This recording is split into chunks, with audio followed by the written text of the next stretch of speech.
This tutorial is going to tell you more about PebblePad 3 for physiotherapy and in particular for the professional development modules that are covered within this course.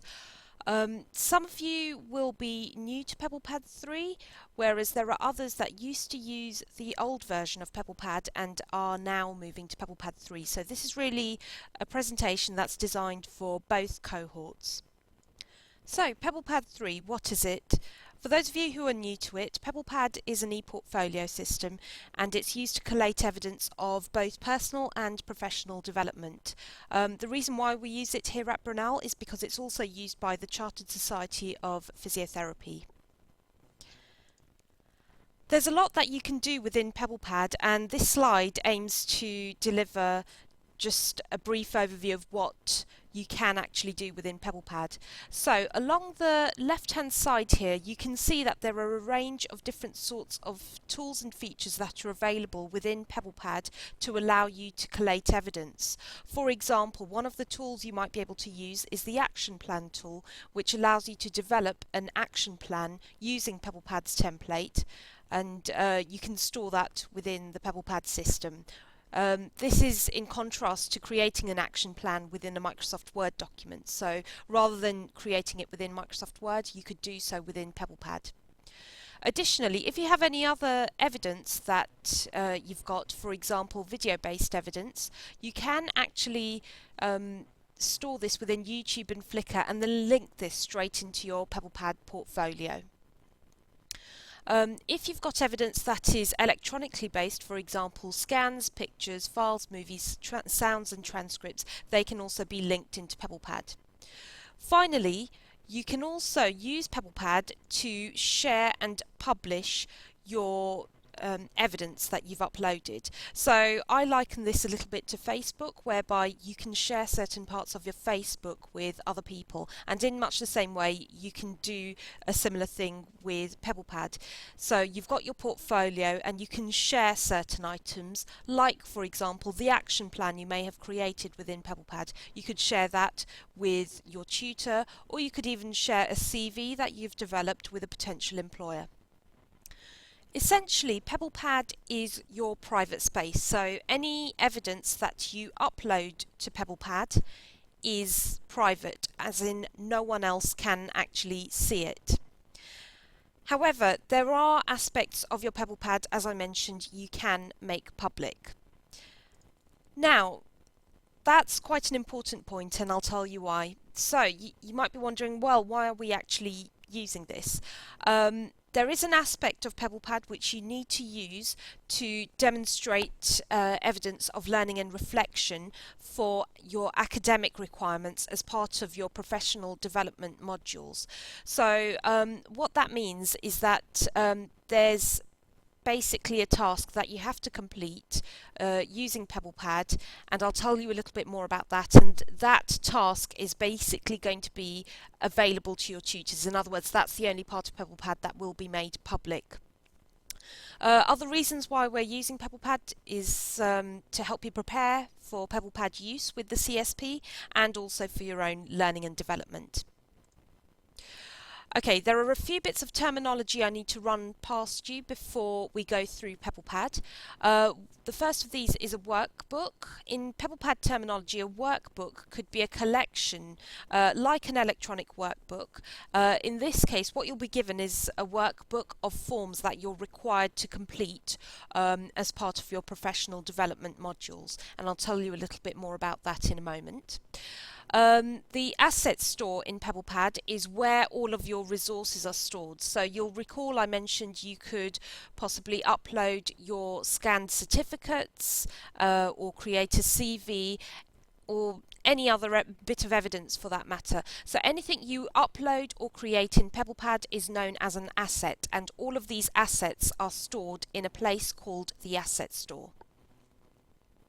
So moving on, what do you actually have to do as part of your professional development module? I've summarised this in this process diagram on this slide.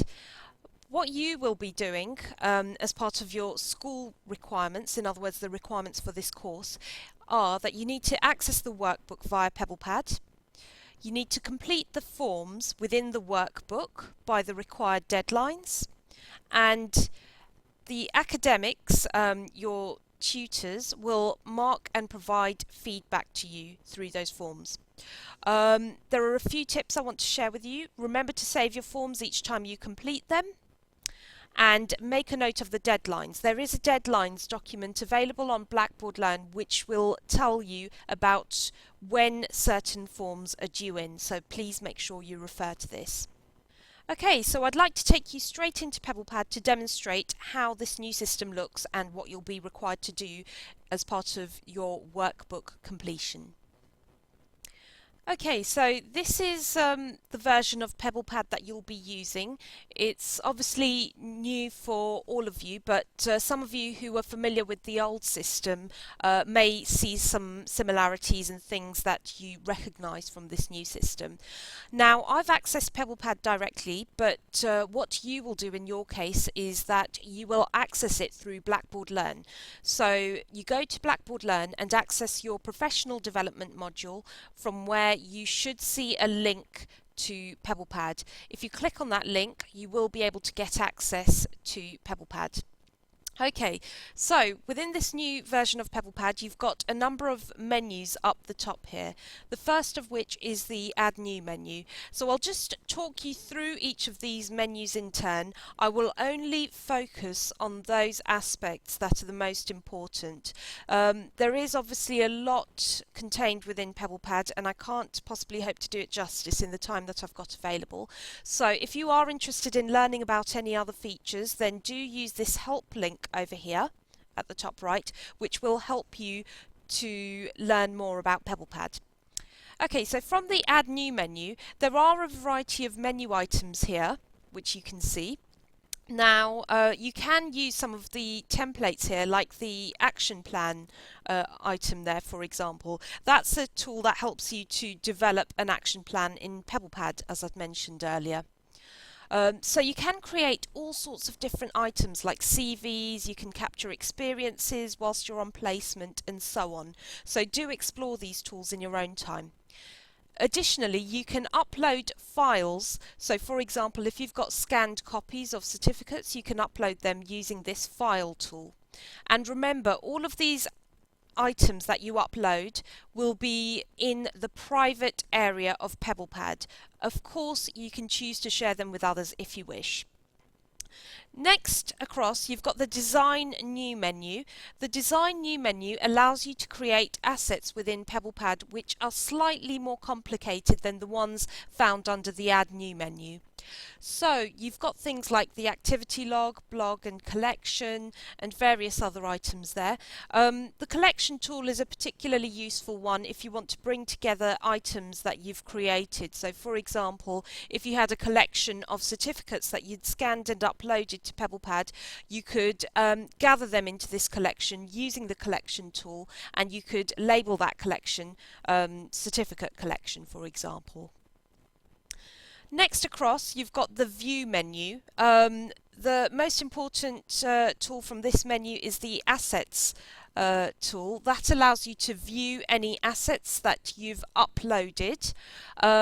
Assets within PebblePad terminology are things that you upload or create. So for example, if I'd uploaded some copies of scanned certificates, again I'll use as an example, then you'll find them within the Assets area. And I'll show you this later on. Right, the Tools and Resources menu. The most important aspect of this menu is the Resource Centre here.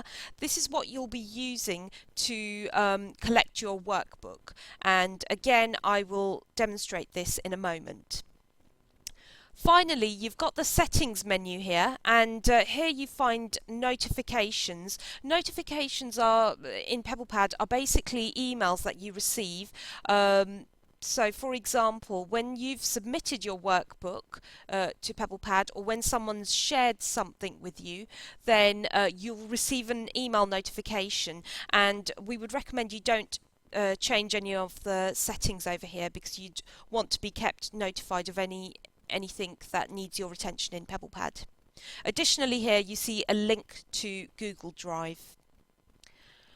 Okay, so that's basically the menus within PebblePad.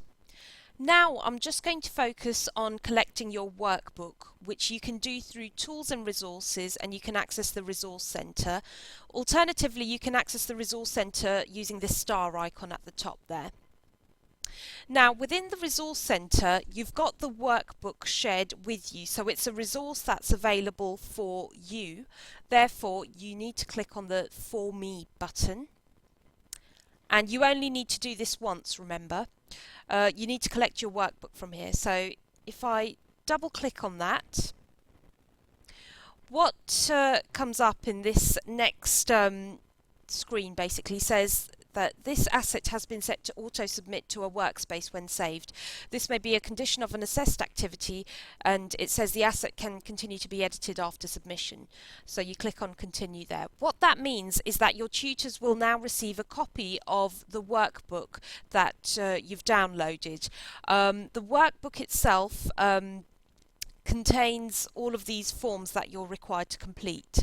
The nice thing about the workbook having been auto-submitted, as you'll have seen in that last message, is the fact that basically you don't have to submit the workbook again, so you can just continue to complete the forms and save them as you're done, and your tutors will see the changes. So you've got the workbook in front of you. This is just a level 1 workbook, but depending on which level you're studying at, you'll see a different workbook. Basically speaking, the workbook contains a series of tabs down the left hand side here. You can click on any of the tabs to view the forms.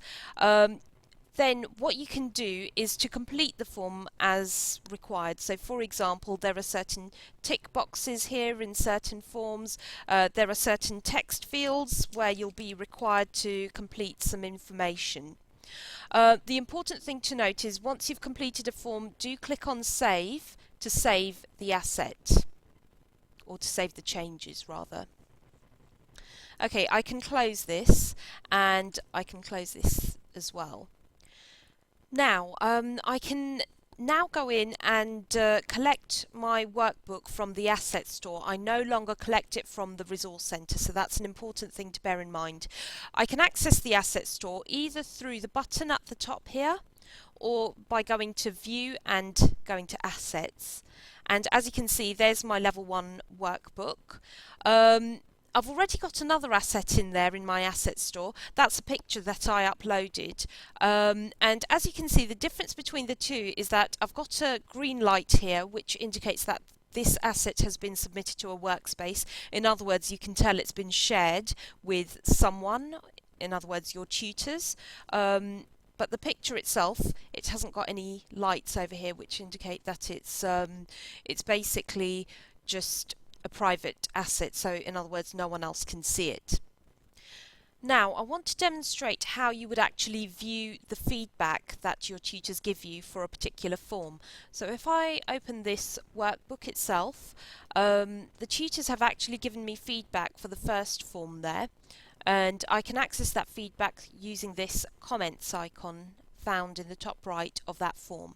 So if I click on that, the comments will appear in a new window, and you can see them over here. So for this induction checklist, for example, I've been given the feedback that you have not yet completed your vaccinations. Please complete them by the required deadline. Well done for completing the other aspects though. So in the same way, you'll see the feedback for other forms. Finally, there are a couple of points I would like you to note.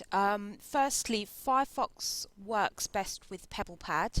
You might find that Internet Explorer works just fine, but there are occasions when I've found that Firefox generally works better. However, in both cases, or regardless of which browser you use, please do ensure that you switch off your pop-up blocker. And finally, just to reiterate, you need to review the deadline dates to ensure that you do submit the required forms by the required deadlines.